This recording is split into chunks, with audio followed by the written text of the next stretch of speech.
Join me as I take on my first ever outdoor cycling event.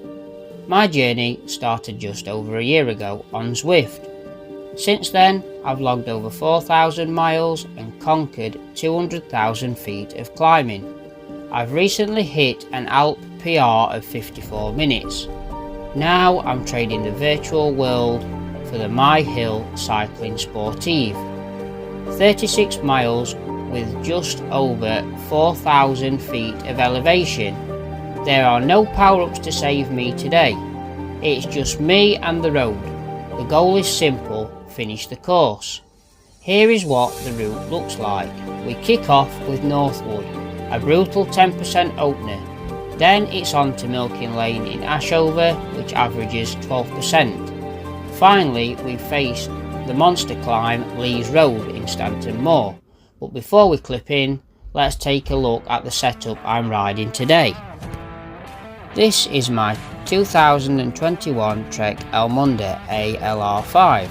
It's built around a lightweight premium aluminium frame paired with a carbon fork. It's a climbing machine at heart, but I've added a 34 tooth cassette to give my legs a fighting chance on those 15% ramps. For the way down, I'm relying on hydraulic disc brakes to keep things under control. On the scales, she's sitting at just over 9.5 kg. Now that's the bike ready, let's take a look at the gear I'll be carrying to stay fueled and moving.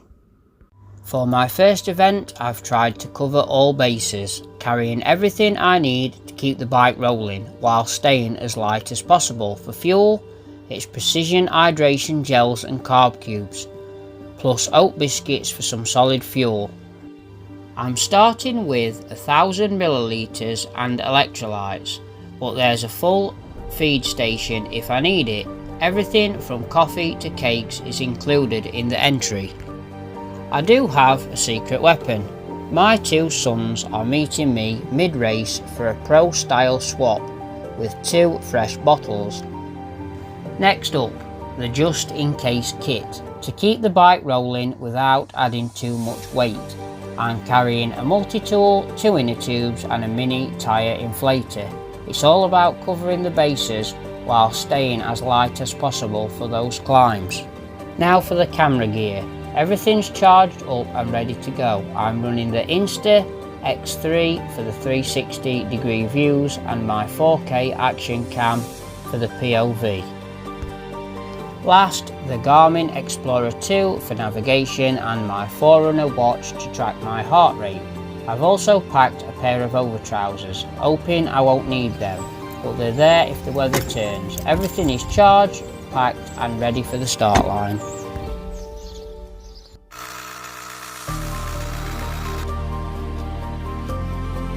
Final checks. First, pump up the tyres to the perfect pressure. Now it's time to head inside, sign in and grab my race number. I'll get that attached to the bike with cable ties, then set my GPS and camera equipment so every mile is tracked. I'm topping up my hydration now with some pre-ride fluids. I'm feeling a little nervous at this point, but it's finally time to go to the start line. Let's see if all that indoor training on Zwift can get me to the finish line.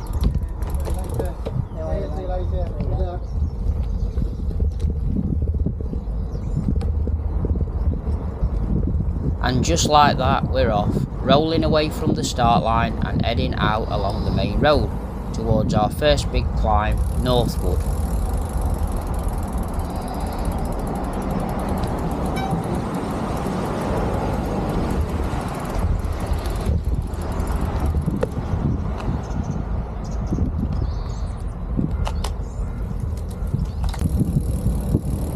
This is the first real test of the day, and honestly, my first time ever climbing it. I've heard this route is designed like a Belgian classic, packed with those short, sharp, punchy climbs and narrow lanes. A bit steep for a turn, weren't it? Couple of gears.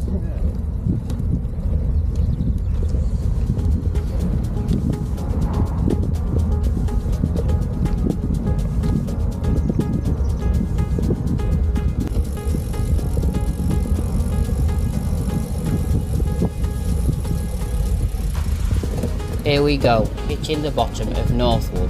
This is where it starts to bite. It's one of those cheeky climbs that looks manageable on paper, but feels a lot different once you're actually on it.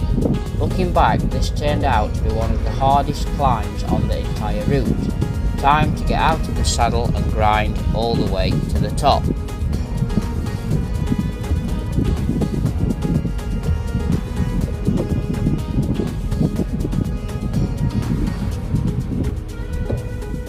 According to my GPS, that last ramp on Northwood peaked at a brutal 24% gradient. I was certainly a lot warmer at the summit than when I started. With the first big test behind me, I am now onto the quiet lanes. The forecast for today warned of low visibility and early morning fog. I'm now leaving Darlydale behind. I'm taking a moment to enjoy the long descent, before beginning to push up into the village of Ashover. The ride down was nearly interrupted by a close encounter with a dog, but thankfully I spotted him in time to stay safe.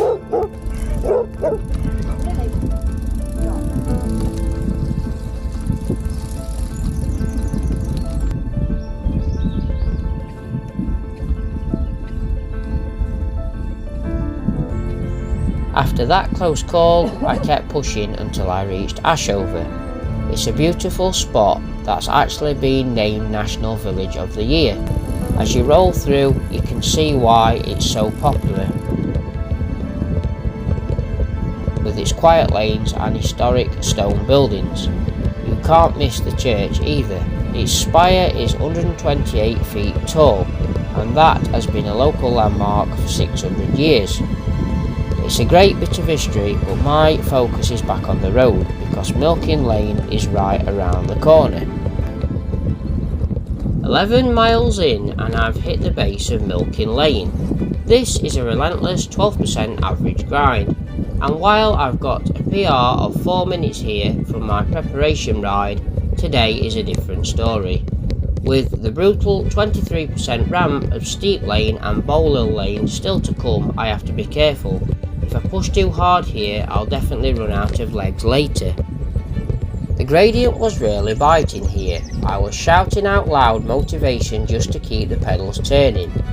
I finished the segment only 9 seconds off my personal best, which shows how hard I was pushing.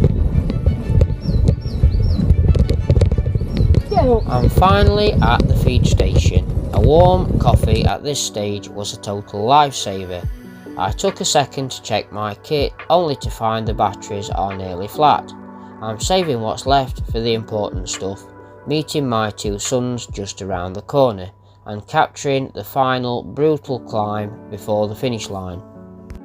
20 miles in and the fatigue is really starting to set in. With 17 miles left to go, seeing my family out here supporting me in all weathers was a massive boost. It was a bit emotional seeing them, but their smiles gave me the motivation I needed to push on towards the finish. With my hydration topped up for the final stretch, I pushed on. With most of the miles now behind me, I reached the base of Lees Road, the final monster climb before the long descent to the finish line.